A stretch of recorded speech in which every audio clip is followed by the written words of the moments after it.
नमस्कार, आप देख रहे जेके वायर न्यूज। और जिस तरह से को आपको बता दें कि इस समय दुनिया के हालात जो है बड़े हालात जो है बड़े नाजुक मोड़ पर हैं। पूरे दुनिया में जो है एलपीजी गैस और पेट्रोल और डीजल की किल्लत हो गई है। इसकी वजह जो है इजराइल और ईरान और अमेरिका का युद्ध जो है, जो कई दिनों से चल रहा है, अभी तक वो थमने का नाम नहीं है। अब भारत की बात करें तो भारत में भी इस तरह का एक क्राइसिस जो है दिख रहा है। हालांकि प्रधानमंत्री मोदी ने कहा था कि इस तरह की कोई स्थिति नहीं है, अभी हमारे पास पूरा पर्याप्त भंडार है, लेकिन कुछ दिनों के बाद उन्होंने भी हाथ खड़े कर दिए। आज हमारे साथ एमआर कुरैशी जो हैं वो पीडीपी के वरिष्ठ नेता और एक्स एमएलसी हैं, हाई कोर्ट के वरिष्ठ वकील हैं। उनसे बातचीत करेंगे कि जिस तरह से ये क्राइसिस पैदा हुए हैं उसके ऊपर आप क्या कहें। सबसे पहले तो आपका बहुत बहुत स्वागत है कुरैशी साहब। तो ये जो स्थिति बनी है उसको आप किस नजरिए से देखते हैं? शुक्रिया सिंधु साहब, आपके चैनल का भी और आपका भी कि आपने ये जो बर्निंग टॉपिक है इस पर बात करने के लिए वक्तन फक्तन आप आते भी हैं और आज भी आपने ये बात करने के लिए आप आए। मैं आपके चैनल की वसातत से ये कहना चाहता हूँ कि ये जो ग्लोबल साउथ की पॉलिटिक्स है, उस पॉलिटिक्स में हमारे देश से हिंदुस्तान का, भारत का एक बहुत बड़ा ऊंचा मकाम था।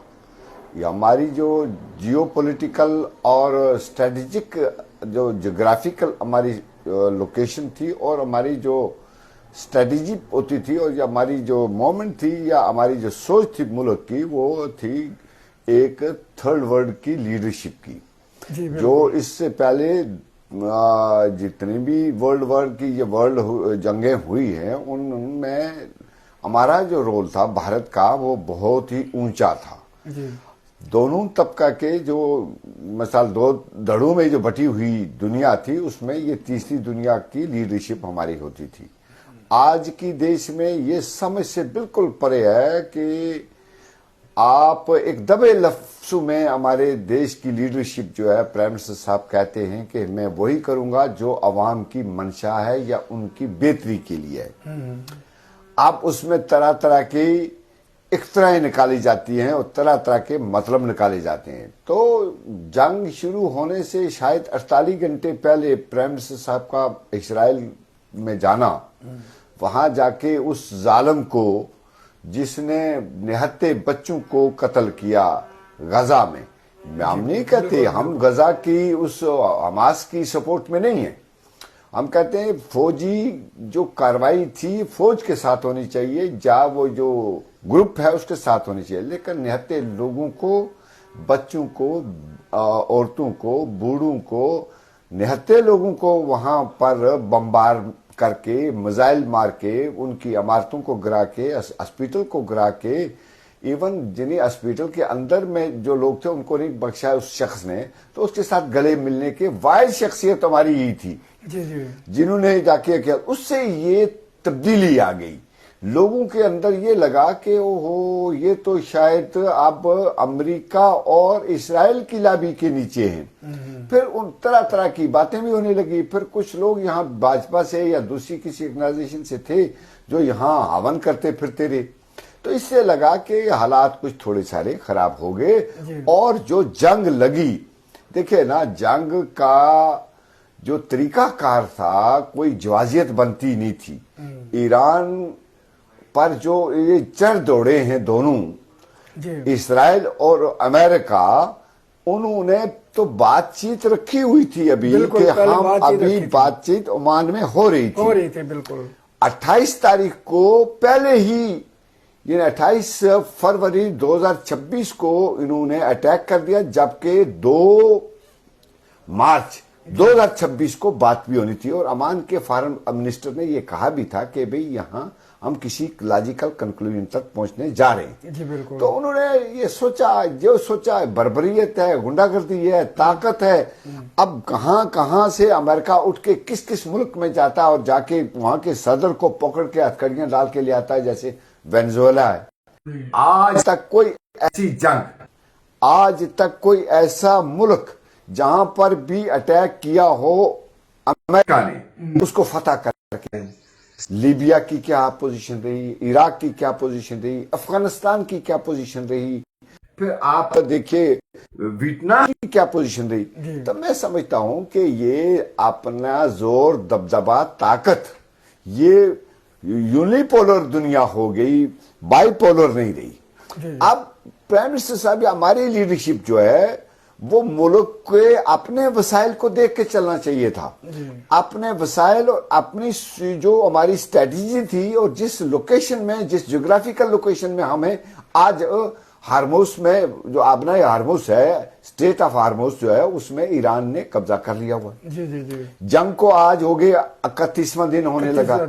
31 दिन में जो लोग ये कहते थे घंटों की बात है, जो बस जाएंगे, कब्जा करेंगे, रिजीम को हटाएंगे। हालांकि बेशक वो कामयाब रहे लीडरशिप को वहां असैसिनेशन करने में, कितने जनरल हुए, कितने जनरल मारे गए और फिर सुप्रीम लीडर भी उनका मारा गया। हम समझते हैं कि वहां की व्यवस्था, वहां की जो उनकी गवर्न करने का तरीका है वो बड़ा मजबूत लगता है। लगता नहीं है कि उन्होंने इस तरीके से अपने हथियार डाल देने। जो बातें कर रहा है अमेरिका, वो आज बाहर कुछ है, अंदर कुछ है। जी जी बिल्कुल। एक तरफ वो कहता है कि जी मैंने अब ये 5 दिन का, पहले 48 दिन का वो दे दिया जी, बीच में से यूनिलेटरली, फिर कहा जी मैं 5 दिन और बढ़ा रहा हूं, फिर अब ये सुना 10 दिन और बढ़ा रहे हैं, अब बीच में जंग भी है। तो मैं समझता हूं कि इससे कोई बात बनती हुई नजर नहीं आती। जो हमारा तरसील थी, जो कम्युनिकेशन था, जिस रास्ते से हमारी वसाइल ये आते थे, मिसाल रिसोर्सेज जो हमारे ये गैस है, LNG है, ये जो पेट्रोल है, डीजल है या यूरिया है, बिल्कुल यूरिया और भी कई सारी चीजें, वो जो अफेक्ट होगा, तो आज तो हमारे पास स्टॉक है ये कहा जा रहा है, लेकिन लाइनें बड़ी लग गई हैं। मैंने यहाँ जम्मू एंड कश्मीर में भी देखा, जम्मू में खासकर देखा कि पहले वो यहाँ ये रूपनगर में यहाँ देते थे। रूपनगर में जब लाइनें लगने लगी तो कहा जी अब गाड़ियां इधर आती नहीं है। रूपनगर से हटके तो आप चले गए अम्फले में।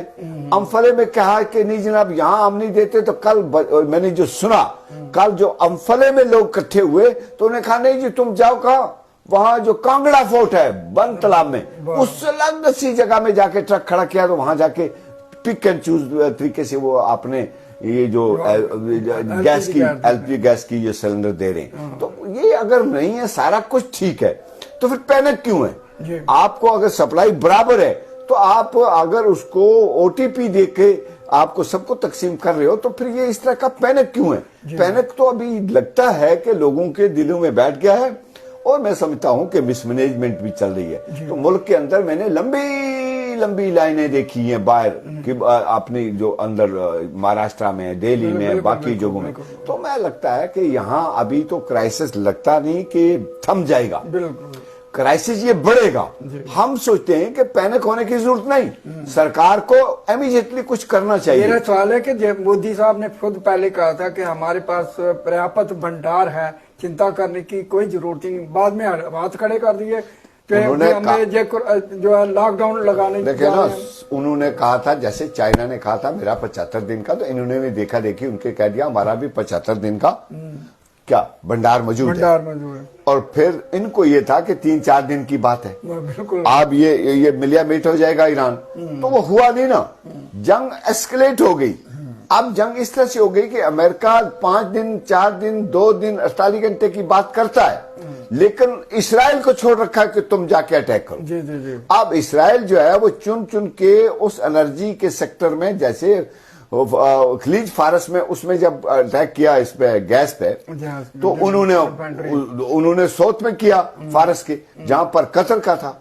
अब कल जो सुना, कल रात को उन्होंने किसी एनर्जी पावर के किसी स्टेशन पे किया अपने ईरान के, तो ईरान ने उधर दूसरे उनके मुल्क में दूसरे में कर दिया जहां पर ठिकाने हैं किसके, अमेरिका के। तो मैं समझता हूं कि इस तरह से बात अभी कंटिन्यूसली चल रही है। ये बात खत्म होने के लिए कोई लीडर ऐसा है नहीं कि जो ये बात करता कि हाँ जी इसके लिए हम दुनिया अफेक्ट हो रही है। कई बड़े बड़े मुल्क तो अब इसकी तरफ इफेक्ट होते नजर आ रहे जी, हैं। जी। तो अगर इसी तरीके से हार्मोज की पर पाबंदियां रहीं, अगर इस तरीके से जंग और जदाल रहा कंटिन्यू, इसी तरीके से मिसाइल चलते रहे एक दूसरे पर, तो इस जंग का प्रोलॉन्ग होने के ज्यादा चांसेस हैं यूक्रेन की तरह। कुरैशी साहब, मेरा सवाल है कि जिस तरह से मोदी साहब विश्व गुरु की बात करते हैं, तो एक छोटा सा मुल्क जो है मीडिएटर करने के लिए, पाकिस्तान जो है अमेरिका और ईरान की मीडिएटर करने की, ये किस तरह का है कि किस तरह के विश्व गुरु हैं? जिस तरह से क्या हमारी फॉरेन पॉलिसी जो है इतनी कमजोर होगी कि हम जो है इसके साथ ही नहीं खड़े? अमेरिका जैसे देश जो है छोटे से कंट्री को साथ लेके चले हैं। देखिए, पिछली बार जब हमारा हिंदुस्तान पाकिस्तान की आपस में लड़ाई हुई थी, जिसमें ऑपरेशन सिंदूर के बारे में, उस वक्त भी देखो ना जिस तरीके से ट्रंप साहब ने ह्यूमिलेट किया था हमारे मुल्क को, और हमारे मुल्क की लीडरशिप बिल्कुल उनके सामने नमस्तक हो गई, और उन्होंने एक जवाब नहीं दिया। जहां जहां वो जाते वो कहे सीज फायर मैंने कराया, मैं ये कह दिया। अब उस दौरान में क्या वजह बनी, मैं ये कह नहीं सकता कि ये जो मामलात बने हैं, जो तब्दीलियां आई हैं, एप्स्टीन फाइल की हैं, कोई और दूसरी हैं, पता नहीं क्या रीजन है। बदगुर किन्नर भी रोप लगा, जो भी लगाए जी, मैं कहता हूं कि वजह तक कोई है ना, कि जब हम अपने लीडरशिप, हमारी लीडरशिप मुल्क की सक्षम थी, पावर थी, ताकत थी। अब अगर आप इस ताकत को बजाय यहाँ कमजोरों पर, बुजदिलों पर, ना अपने बेकसों पर और लोगों पर ये दिखाएं कि कपड़ों से पहचाने किसी को, तो कहें कि मैं जी ये नहीं कर, आपके अंदर यहाँ क्या हाशर है? आपने जिस तरीके से वो आपने छोड़ रखे हैं, आपने ये वो अंतवक्त, मैं समझता हूं कि, और उससे बजाय आपके अंदर सीना 56 इंच का था, है भी, तो उसको दिखाना था ना ट्रंप को। अब ट्रंप कभी एक बात में छलांग मारता है बंदर की तरह, एक दिन दूसरी तरह छलांग मारता है, तीसरे दिन तीसरी जगह जाता है, तो उसको तो बर्बरियत है। वो कल अपनी कैबिनेट में किस तरह से हंस रहा था, तो मुझे लगता है कि यहाँ कुछ न कुछ कोई पॉलिसी में शिफ्ट है। वो शिफ्ट हमारी लीडरशिप को सामने नहीं आने देता। अगर आज कहते हैं कि खुद प्राइम मिनिस्टर साहब ने कहा कि जी पहले कहा भंडार बढ़ा है, फिर कहा अब आप 3-3 महीने का राशन ले लो, पैनिक पैदा हो गया, खुद ही पैदा की तैयारी। अच्छा, तैयारी। अब अगर मान लीजिए ईरान हमारे साथ बेहतरीन दोस्त की तरह निभाता था, रूस हमारे साथ, रशिया जो था बेहतरीन तरीके से हमारे साथ निभाता था, आप उठ के कहां चल पड़े?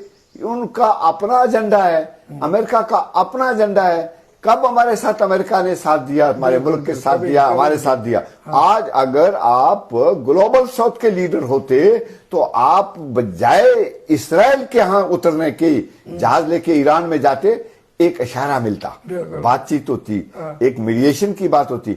जिस तरीके से आज पाकिस्तान के जनरल के जरिए मीडिएशन हो रही है, तो कोई उस ट्रंप ने देखा होगा ना जी, ट्रंप की कोई इसमें भी स्ट्रेटेजी चाल होगी। वो चाहता होगा कि पाकिस्तान के जरिए कि पाकिस्तान नंगा हो जाए। उधर सऊदी अरब से भी आपने एग्रीमेंट किए हुए हैं, और अब इधर ईरान के साथ भी अगर इधर से मिलाना चाहता है, तो अगर ये सीज फायर करवा देता है इस तरीके से पाकिस्तान, तो हम तो चाहते हैं अमन हो, लेकिन हमारी लीडरशिप इसमें पीछे आ गई, और इसके लिए हमारी जो वो जो मोमेंट थी हमारी, तो उस मोमेंट में को अफेक्ट पड़ा, नॉन अलाइन मोमेंट जो थी हमारी, इस देश की ऊंची सतह थी। हम उस फख्र से कहते थे कि हिंदुस्तान का एक रोल बनता है थर्ड वर्ल्ड में, ग्लोबल साउथ में बनता है, तो वो अब कमजोर होता हुआ नजर आता है। तो मैं समझता हूं कि वो बातचीत जो पाकिस्तान के जरिए हो रही है, वो भी किसी पाया तकमील तक पहुंचती हुई नजर नहीं आती। ट्रंप वहां भी कोई ना कोई अपना ट्रंप भी यूज कर रहा है, वो कोई ना कोई वहां साजिश होके, मैं समझता हूं कि उसको वो टाइम गेन कर रहे हैं, कोई अंदाजा लगा रहे हैं क्या से चले, बूट ऑन ग्राउंड कैसे करें। देखिए 1980 की दहाई में भी जब वहां लोग कैप्टिविटी में आ गए थे, तो तब अमेरिका भी फेल हुआ था, जहाज कितने भेजे थे, कितना एक्शन किया था, उस रेगिस्तान में जाके फेल हो गए थे, वापस आना पड़ा। मैं समझता हूं कि हमें ताकत से, जोर से, जबरदस्ती से कोई भी मुल्क किसी भी मुल्क पर क्यों चढ़ाई करे भाई, उसकी खुद मुख्तारी पर क्यों चढ़ दौड़े, उसके लीडर को क्यों सर दबा के ले आए? ये कोई मसला तो है नहीं कि अमेरिका में सारी की सारी डेमोक्रेसी है। क्या इसराइल में क्या बम नहीं बनाया, एटम बम नहीं बनाया? इसराइल ने जब एटम बम बनाना था तो अमेरिका को नहीं बताया था। 1958 में उन्होंने जब उसका ब्लास्ट करना था, उनको जगह नहीं थी, उनकी छोटी सी जगह है, उन्होंने साउथ अफ्रीका में जाके उसका ब्लास्ट किया था।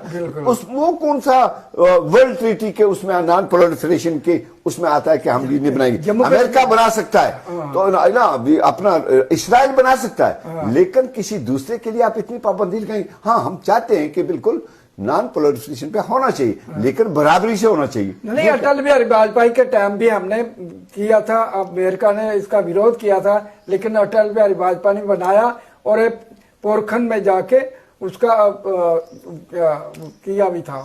देखिए, अटल बिहारी वाजपेयी साहब का एक बयान आया, उस बयान को हम जब सुनते हैं तो ताकत का मुजाहरा होता है। बिल्कुल बिल्कुल। इंदिरा गांधी जी का एक बयान आता था, तब बांग्लादेश जब अलग हुआ तो तब जब इनके बेड़े आने लगे थे पाकिस्तान की सपोर्ट में, तो उस वक्त कहा नहीं, मैं तो आप एक बेड़ा भेजो 10 भेजो। अटल बिहारी वाजपेयी साहब का एक बयान आया था कि नहीं, हम अपनी अंदरूनी खुद मुख्तियारी के लिए सक्षम हैं, आपकी बात हम नहीं मानेंगे। तो उन्होंने वो कर दिया, करके दिखाया। मैं कहता हूं कि इसी तरह मनमोहन सिंह ने एनर्जी के लिए जो किया था, बिल्कुल सर, नेशनल एनर्जी की जो लाने के लिए बात किया था, उसी पर तो पंगा था सारा। बीजेपी तो तब भी मुखालफत करती थी, तो क्या मनमोहन सिंह ने वो अग्रीमेंट नहीं किया था? लगा दो, मुझे करना है। तो मैं कहता हूं कि इस तरीके से, जिस तरीके से हम अपनी छुपी लुकी बात करते हैं, डर के, खौफ में, धमक के, इससे क्या लगता है? या तो कोई राज है आपका, या फिर आप इतने कमजोर हैं कि आप सामना ही नहीं कर सकते। जम्मू कश्मीर की बात करें सर, तो जम्मू कश्मीर में कश्मीरी लोगों ने खुलकर ईरान के पक्ष में जो है पैसे इकट्ठे किए, और मैंने जो खबर में पढ़ा कि देश के बहुत सारे लोगों ने भी ईरान के खुद जो है मदद की है, खुलकर दान दिया है। तो जो ईरान ने भी उन्हें शुक्रिया अदा किया है कि भारत के लोग जो है वो हमारे साथ खड़े हैं। क्या कहेंगे? देखिए जी, वो ईरान ने जो कहा, उसने जर्मनी का भी नाम लिया, किसी दूसरे मुल्क का भी लिया, और ये हिंदुस्तान का भी लिया, और हिंदुस्तान की आवाम के लिए भी कहा। देखिए, इस तरीके की सपोर्ट करना, उनकी अपनी दौलत है, अपना पैसा है, किसको वो डोनेशन करना चाहते हैं, करना भी चाहिए। उनको लगा कि ये जालिम और मजलूम की बात है, अमेरिका और इसराइल जुल्म कर रहे हैं, तो इसलिए लोगों ने सोचा कि वहां निहत्ते और स्कूल बच्चे और बच्चियां जो 180 जिस तरीके से उनकी कब्रें बनाई गई और वो देखी नहीं जाती, 160 है या जितनी भी है, आप बताएं कि किस तरीके से वो उसके स्कूल पर बमबारी करके उनको मार दिया, और फिर वहां से निकाल के वो जब वो हॉस्पिटल में पहुंचे तो वहां भी बमबारी की गई। मैं समझता हूं कि अगर किसी ने किसी की सपोर्ट की है तो वो हज़ारे तशक्कर के तौर पर नहीं, हज़ारे हमदर्दी के तौर पर है। आज अगर मुल्क के अंदर और इस तरह के कुछ ग्रुप भी है कि जो उसको मिसयूज भी कर रहे हैं, मैं समझता हूं कि लोगों की मंशा जो है वो बिल्कुल साफ और शफाफ है। लोग सपोर्ट करना चाहते हैं। हमारी भारत की आवाम, यानी मैं कहता हूं 90% आवाम ईरान के साथ। बिल्कुल बिल्कुल, कोई शख्स नहीं चाहता। चंद एक हैं हमारे पास भी अनासर, वो सोचते रहते हैं, वो हर जगह होते हैं। हाँ। अल्लाह ताला भगवान पर भी सारे राजी नहीं है। 800 करोड़ लोग हैं, उसमें तो 300-400 अथीस्ट हैं, 300-400 करोड़ अथीस्ट हैं। तो मैं समझता हूं कि लोगों की राय को ये समझना चाहिए, आवाज एक खल्क नकारा खुदा समझो, कि voice of man is a voice of God. अगर आज लोगों ने हज़ारे हमदर्दी किया तो ये एक वेलकम स्टेप है, उसको वेलकम स्टेप मानना चाहिए। और इससे क्या होता है, एक एहसास पैदा होता है, जिसकी वजह से ईरान ने शुक्रिया भी अदा किया, और कल कोई अगर तकलीफ हम पर पहुंचेगी तो वहां की आवाम भी सपोर्ट करेगी। बहुत सारे तेल के जहाज भी उन्होंने उनको इजाजत दे दी। यस, ये एक कोई भी कैटास्ट्रॉफी, कोई मामलात बन जाए, कल को इसी तरह ईरान उठे और ना अपना अमेरिका उठे और ट्रंप उठे और कहें हमारे मुल्क की लीडरशिप को पकड़ के ले जाएं या उनको हरास करने की कोशिश करें, तो दुनिया साथ नहीं देगी, साथ देगी। लोग बिल्कुल अमन के साथ रहना पसंद करते हैं, और जो जालिम है उसके खिलाफ खड़ा होना ही इंसानियत है, और मजलूम के साथ खड़ा होना चाहिए। और मैं समझता हूं कि जिस तरीके से अवाम ने साथ दिया है, भारत की अवाम ने साथ दिया है, मिन जुमला जो लोगों ने साथ दिया है, वो आंख खोलने के लिए अमेरिका के लिए, इसराइल के लिए और हमारी लीडरशिप के लिए भी काफी है। लास्ट में मैं कहता हूं कि अगर जंग जो है आगे बढ़ती है, लंबी खिंचती है, तो विश्व के साथ साथ भारत में किस तरह की स्थिति बढ़ने वाली है? देखिए, हमें मुखालफत करने की जरूरत नहीं है। अगर कोई तंगी आई हम सबको आएगी।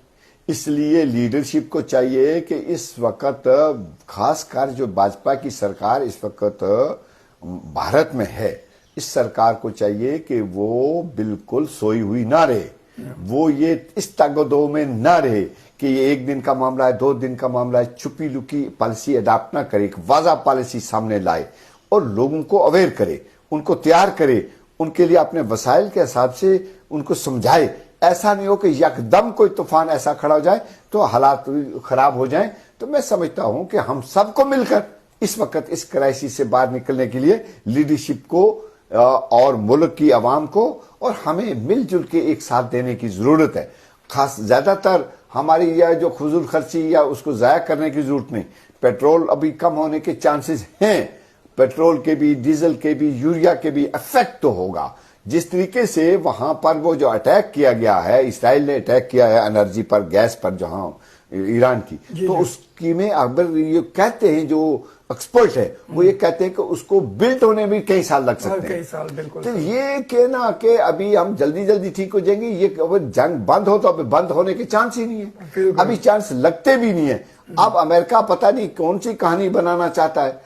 उसको पहले तो कहता था मैं घंटों का मामला है, फिर दिनों का, फिर 48 घंटे, फिर 5 दिन, फिर 10 दिन, फिर कभी कुछ कर रहा है। तो मैं समझता हूं कि अमेरिका एक्सपोज हो गया है।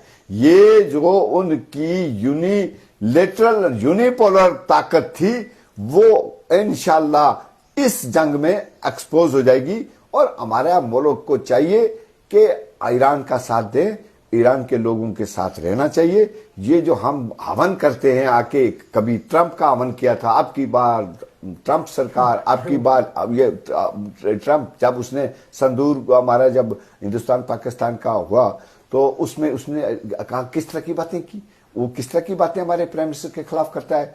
मैं समझता हूं कि शर्म आनी चाहिए हमारी लीडरशिप को भी। और ये चुपकी क्यों है मुझे समझ नहीं आती, मुझे नहीं समझ आती। मैं सोचता हूं कि इस वक्त अपने पास वसाइल एक दूसरे पर हम इंटरडिपेंडेंट है, बिल्कुल। और इस इंटरडिपेंडेंट दुनिया में हमें अपनी ताकत को देखकर, अपनी एनर्जी को देखकर, अपनी जरूरत को देखकर, उसको कहते हैं ना जियो स्ट्रेटेजिक पॉलिटिक्स जो है, जियो पॉलिटिक्स है, उसके साथ रहने की जरूरत है।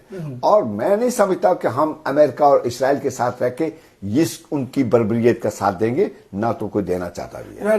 एक छोटा सा सवाल है, जिस तरह से एलपीजी गैस के साथ साथ कमर्शियल गैस जो है उसका असर दिखने वाला है, दिखना शुरू हो गया। बहुत सारी जो होटल हैं, जो रेस्टोरेंट हैं, इस एलपीजी गैस, कमर्शियल गैस के कारण, नहीं मिलने के कारण बंद हो गए। उनके साथ जुड़े हुए लाखों लोग जो हैं वो, उनके लिए रोटी रोजी का सवाल पैदा हो गया। हमारा मुल्क पहले ही बेरोजगारी से जूझ रहा है। देखिए बेरोजगारी बढ़ गई है। जो बड़े बड़े वादे किए गए थे वो पूरे नहीं हुए। 2 करोड़ नौकरियां देने के लिए जो वादा किया था वो पूरा नहीं हुआ। आज जो बेरोजगारी है वो जम्मू एंड कश्मीर में सबसे टॉप पर है। और मैं कहता हूं 5 अगस्त 2019 के बाद यहां बेरोजगारी और बढ़ गई। और इस वक्त पूरे मुल्क के अंदर अगर इस तरीके से गैस की कमी हो जाएगी, कमर्शियल तौर पर भी और डोमेस्टिक की भी, कमर्शियल के ज्यादा, उससे जॉब पर इफेक्ट पड़ेगा, उसमें नौकरियों पर इफेक्ट पड़ेगा, जो वर्किंग क्लास है उस पर, वर्किंग क्लास पे इफेक्ट पड़ेगा और बेरोजगारी हो जाएगी। आज आपने देखा, कल कोई, मैंने किसी मीडिया को देख रहा था, किसी दिल्ली में या किसी जगह पे, वो कहते हैं जी वहां, और इधर भी जम्मू में भी, हमारी यहाँ का हाईकोर्ट की कैंटीन के बाहर भी जो हम यहाँ 10 रुपए की चाय मिलती थी वो 20 रुपए में हो गई। जहां एक चावल जो की प्लेट थी तो वो उसमें भी 10 रुपए बढ़ गए। अगर आप सब्जी का बढ़ गया, अब उनसे पूछा गया तो उन्होंने कहा जी ये गैस की कीमतें बढ़ गई हैं, अब अवेलेबल नहीं है, ब्लैक ज्यादा तो बढ़ी नहीं है, सिर्फ 60 रुपए एलपीजी गैस में बढ़ी है। लोगों ने कर लिया है, लोगों ने ये बहाना मारा के ये इन्फ्लेशन करके कर ली है। लोगों ने अपनी कीमतें बढ़ा ली है, डर रहे हैं लोग कि चलो 4 पैसे हम कमा लें, शायद क्या पता हमें क्या हो जाए। जब से हमें कहा गया कि 3 महीने का गल्ला जो आप ले लो, उससे क्या हुआ कि लोगों में एक पैनिक खड़ा हो गया। तो मैं समझता हूं कि इस वक्त अगर खुदा न ख्वास्ता ये एलपीजी गैस और ये जो हमारी कमर्शियल गैस जो है, अगर इसमें कोई कमी आती है, देखिए कमी तो पड़ेगी, प्रोडक्शन में पड़ेगी, एग्रीकल्चर सेक्टर में भी पड़ेगी जब यूरिया नहीं आएगा। यूरिया नहीं आएगी, बिल्कुल। मैं कहता हूं इसका असर तो पड़ेगा, अगर जंग खत्म होती है तब भी अभी मेंटेन किया जा सकता है। अगर जंग खत्म नहीं होती है, ये लंबी चलती है, तो मैं समझता हूं इसका असर तो पड़ेगा ही, और उसके लिए हमारे मुल्क में इसका असर वाज़ह दिखा जाएगा, और उसके लिए हमें तैयारी करनी चाहिए। थैंक यू जी। तो ये थे एम.आर. कुरैशी, आप पीडीपी के वरिष्ठ नेता और जो है हाई कोर्ट के जो है सीनियर लीडर एडवोकेट। उन्होंने कहा कि ईरान और इजराइल और अमेरिका की जंग जो है वो जल्द से जल्द बंद होनी चाहिए, क्योंकि अगर जंग लंबी खिंचती है तो पूरे विश्व में एलपीजी गैस और दूसरे दीगर जो है चीज़ें सामान की जो इंपोर्ट किया जाता है दूसरे देशों से, उसके ऊपर बुरा असर होगा। इसके साथ ही मुझे दीजिए इजाज़त, और कमेंट बॉक्स में ज़रूर अपनी राय साझा करें। और जिस तरह से ये इराक और ईरान और इसराइल और अमेरिका की जंग है लंबी खिंचती है, तो जो है काफ़ी नुकसान हो सकता है पूरे विश्व के साथ साथ भारत को भी नुकसान होने के, क्योंकि बाहर से खाद आती है, एलपीजी गैस आती है, कमर्शियल गैस भी आती है, पेट्रोल आता है, डीजल आता है। उसके कारण ये बड़ा मतलब नुकसान होने वाला है, और बेरोजगारी आने वाले समय में बढ़ सकती है। इसके साथ मुझे दीजिए इजाज़त। नमस्कार, जय हिंद। शुक्रिया।